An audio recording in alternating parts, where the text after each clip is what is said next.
Hər şey yeyə bilirsiniz artıq. Ət yemək istəmirəm. O çox pis. Çünki proteinə böyük ehtiyacımız var. Mən istəyirdim. Ən azından həftədə 2 dəfə qırmızı ətdən istifadə etməlisiniz. Bax birazdan balıq da çox yaxşı olar rasionunuzda olsa. Nə yeyə bilirsiniz bəs ən çox?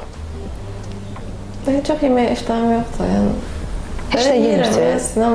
Ac qalan hamiləmiz. Yemək olar. Səhər yeməklərində ağartı mütləq olmalıdır. Səhər yemək istəmirəm yəni. Bu çox vacibdir amma. Baxın, siz yaxşı qidalanmasanız, yeni doğulan körpəniz də sizin kimi qidalanmaq sevməyəcək və arxasınca həmişə ac qaldı deyə qaşıqla gəzəcəksiniz. Yaxşı, tərbiyə ana bətnindən başlayır. Danışdıq. Oldu Nurayxan. Deməli, gündə az-az, tez-tez 6-8 dəfə böyük həcmdə yox, kiçik həcmdə və asan həzm oluna bilən qidalardan istifadə etməlisiniz. Biz təklif edirik ki, siz çox yağlı qidalanmayasınız, qızartılı qidalanmayasınız, quru yeməkdən istifadə etməyəsiniz. Sulu xörək olmaq rasionunda çox vacibdir. Ağartı olmalıdır. Axşam ən azından bir stəkan qabıqdan istifadə etməlisiniz ki, mədə, bağırsaqda həzm prosesinə müsbət təsir göstərsin.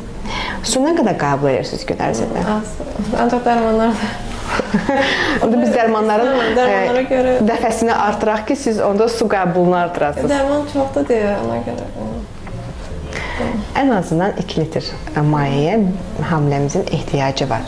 Sizin çəkinizdə çox azdır. Neçə kilo olarsınız? 46. Cənsi. 46 kilo neçə olsun? Litr yarım içsəz bizə bəs eləyər. Söz verirsiniz? Söz verir. Yaxşı.